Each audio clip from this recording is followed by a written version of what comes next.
Hello. Today, I thought I would start a new series.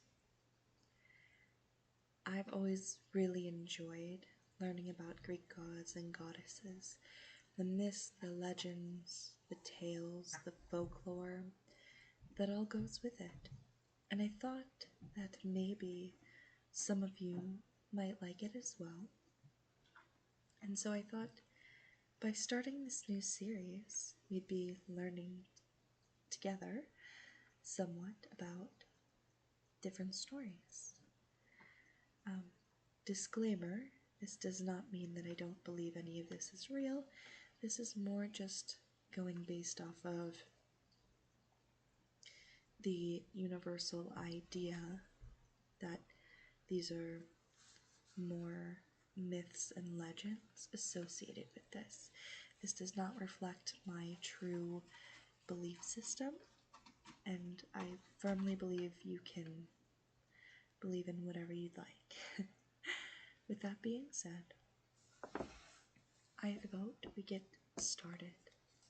And of course, what better way to start than to start reading about the earth and her children?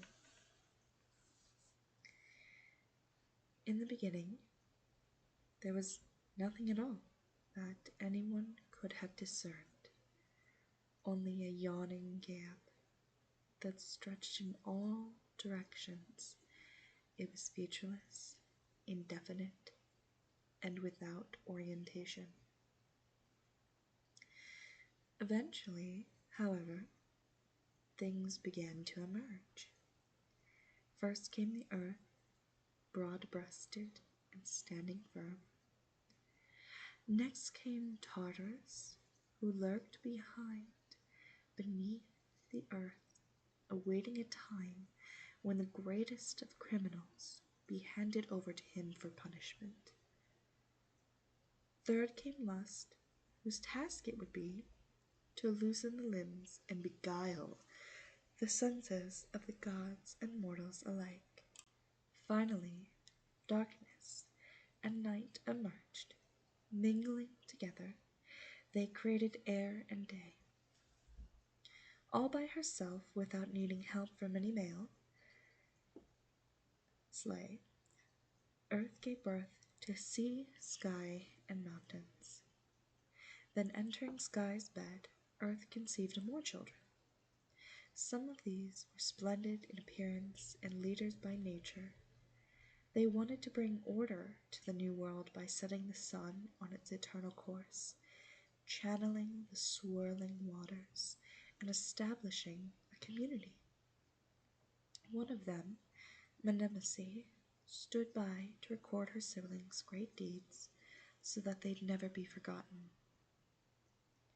Three other children, Cyclopses, used their strong arms and skillful hands to forge lightning and thunder. Although they looked like their brothers and sisters in most ways, they had only one eye apiece, bulging forth from the center of their foreheads. Ever stranger in appearance, and far too arrogant to take up any work, were the 100-handers, each of whom had 50 heads and 100 arms. Sky feared and hated all of his children even before they were born, for whatever reason, and came up with a plan to keep them under control. Each time that the earth was about to give birth, Sky shoved the infant back into her, imprisoning it before it ever saw the light of day. There the children languished in crowded confinement, while their mother groaned under the weight of her new swollen belly. Sky, for some reason, treated the Cyclopses and the 100-handers even more harshly than his other children, because he feared and hated them more than the rest. He shoved them not back into Earth, but all the way down to Tartarus, where they lay bound in stout chains. Things went differently with Kronos, however, the final child that Sky fathered upon Earth. Devious from the moment he was conceived, Cronus eagerly agreed to a plot that his mother contrived. You see, Earth was very much tired of the sky creating children with her. So, reaching deep into her own body, Earth extracted a gray adamantine from which she created a jag-toothed sickle. She handed it to Kronos, telling him to crouch at the mouth of her body as if it were there at all times, and like he was about to be born, and then wait for his chance. Soon Sky arrived, lusting to lie with Earth, and tugged a blanket of night over their bodies. When Sky put himself into Earth, Kronos slithered into his mother's birth canal. He swung the sickle, and he castrated his father. Screaming in pain, as one may do after such things, Sky limped away to his lair in lofty air, never to assault Earth again, thank God. Clutching his father's bloody bits, Kronos triumphantly emerged from between his mother's legs.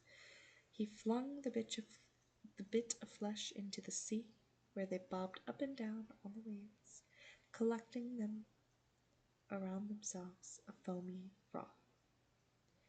Within this froth, something began to grow and slowly took on the shape of a goddess. After drifting here and there, she stepped with slender feet onto the island of Cyprus, where strong, soft green grass sprang up to meet her. The Graces and the Seasons hastened to anoint her with fragrant oils. Then they gave her an embroidered band to hold up her lovely self, translucent silks to veil her beautiful form, and sandals to protect her charming toes. The new goddess was named Aphrodite, after the froth in which she had been born. Lust and desire flew to her side the moment they saw her, and they never departed. She took delight in planting passion into the hearts of gods and mortals, but those who received her gifts would have done well to remember the act of castration that gave her her life. When Kronos threw Sky's bits towards the sea, drops of blood fell on the earth and actually made her pregnant again. In time, she brought forth the fearsome Erinyes, who punished those who betrayed members of their own families. The enormous gigantes, who were already clad in armor and clutching spears when they were born, and the slender ash tree nymphs. Kronos, who had successfully defeated his father, took a long look at the new world in which he stepped into. When he'd freed Earth from Sky's insistent embrace, amen, a lot of space had been created between his parents. Within it, the children from whom Earth had conceived her own, before she had entered Sky's bed, were finally free to grow. The sea and mountains were spreading onwards and upwards, taking on their destined shapes and appearances. Kronos gasped at the speed at which shrubbery pines were already covering the mountains. After the cramped conditions that he endured inside his mother, Kronos enjoyed all of this space, but he soon grew lonely. He helped his brothers and sisters crawl out of their mother and then began to organize them. He started by announcing that he would be king. After all, he was the one who castrated their father and defeated him. Then he assigned duties to them. He put some of them to work, making the cosmos more livable. Helios, for instance, was told to drive a fiery chariot across the heavens during the day, and Selene to drive another one that was less fiery during the night. Other siblings were ordered to establish rules of conduct. Themis was told to articulate the binding powers of oaths and establish communications along the different parts of the cosmos. Now that there was so much going on, Menemone was kept busy recording all the new developments for posterity. No god was left idle, I can assure you. Rhea was given what Kronos considered to be the most important job of all, to become his wife. From his refuge atop the new cosmos, Sky watched all of this unfold, still nursing his throbbing wounds. He fell into the habit of contemptuously referring to his children as the Titans, a word in his language that suggested overweening ambition. He took to darkly predicting that vengeance would soon befall them. Kronos, in fact, had been fearful from the start that his own children might do to him what he had done to his father, well aware that Sky's methods of protecting himself had not worked.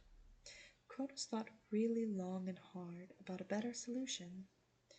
Finally, he came up with one that seemed foolproof to him.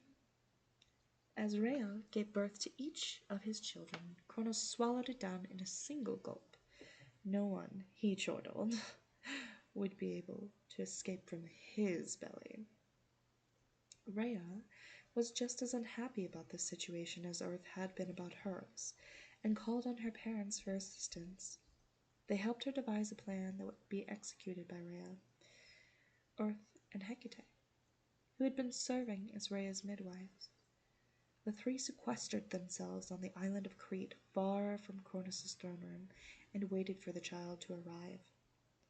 Even so, when Rhea finally went into labor, Kronos sensed that something was up. He listened expectantly for Hecate's knock, and when he heard it, he yanked the door open and thrust out his hands, waiting for her to give him the newest bundle.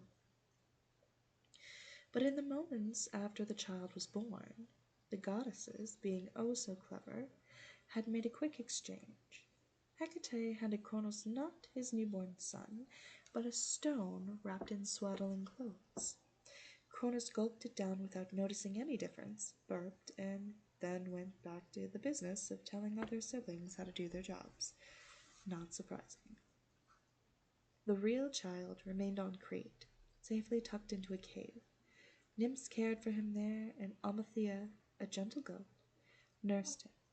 A band of young gods called the Chorites stood outside the cave, clashing their spears against their shields every time he cried, lest the child's squalling reached Kronos' ears. Meanwhile, Earth had taken a new lover, her son the sea. The two had many children, including a daughter named Ceto and a son named Phorcys. From the waist up, these two looked like their half-siblings, the Titans, but from the waist down they resembled the fish of the father's realm. Mingling in love, these two children spawned a strange and troublesome brood of grandchildren. Among them were the gray-haired already at the moment of their births, and who shared amongst themselves a single eye and a single tooth. The Gorgons, who had eagle's wings on their backs and tangles of writhing vipers on their heads where hair should be, were also their daughters. Yet another daughter, Echidna, was a half-breed like her parents, a beautiful goddess from the waist up, but a terrible snake, cold and rank from the waist down. She lurked in the cave at the edge of the world, licking her lips at the thought of raw flesh. Echidna took to her bed a series of husbands who were just as dreadful as she was. My cat has decided to say hello. And she gave birth to monstrous children. One of them was Chimera, a savage lioness with a head of fire-breathing goat springing out of her back and a viper for her tail. Another was a three-headed dog, Cerberus, who guarded the gates of the underworld, where his vicious barking resounded like a bronze gong. The Sphinx, too, was Echidna's child.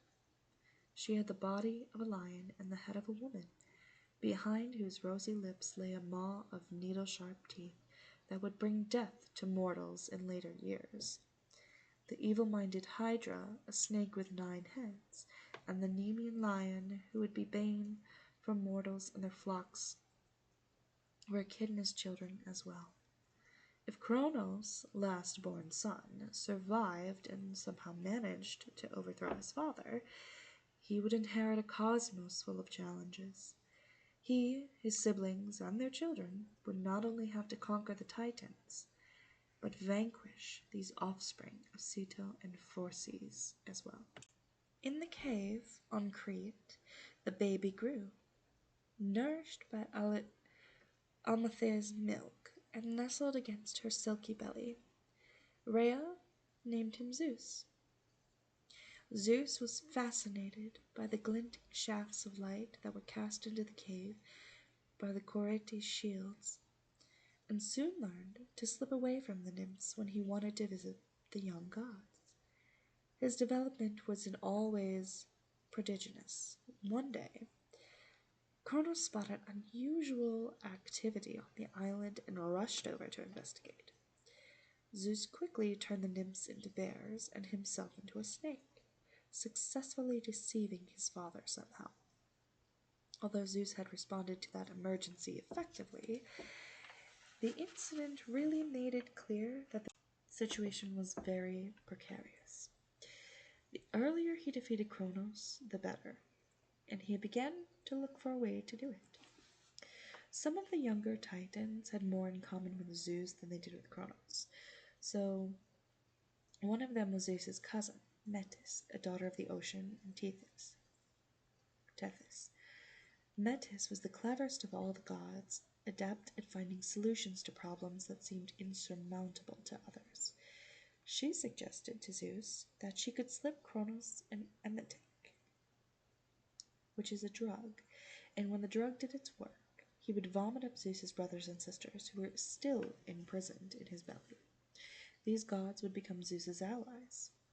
Zeus and Metis crept into Kronos' stronghold on Mount Orthrus. From the shadows, Zeus watched Metis serve Kronos a drink into which she had mixed her drug. Nothing happened for a few moments.